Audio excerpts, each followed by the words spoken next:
One of the big things with the 101 is the amount of traffic we have on it. If you drive out there any day of the week, it's always full, which is the reason we're expanding it out. From Shea Boulevard down to the Loop 202 Red Mountain Freeway, we're adding a general purpose travel lane in each direction. We're also adding additional auxiliary lane between the 202 to McKellips, and that way it'll help facilitate traffic getting onto the 101, so it's not that big bottleneck trying to get on.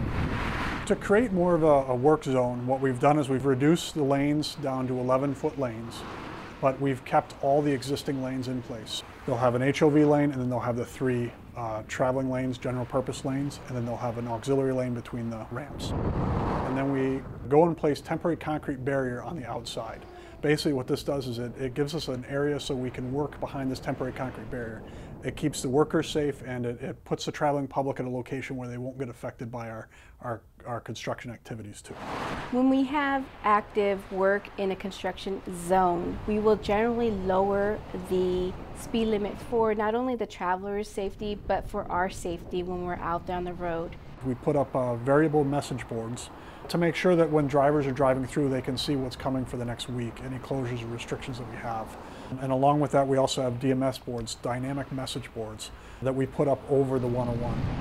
ADOT tries to limit the closures to during the time frames that we view has the least amount of vehicles. And the least amount of impact to the traveling public is the weekends and at night.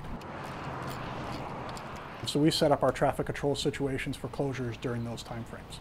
If we're going to actually impede on the traveling public, we want to make sure we're getting a lot done, and it's not just for small little activities. A lot of the current landscaping in place in the corridor is going to be relocated until the conclusion of the project, and then we will return and replant that desert landscape.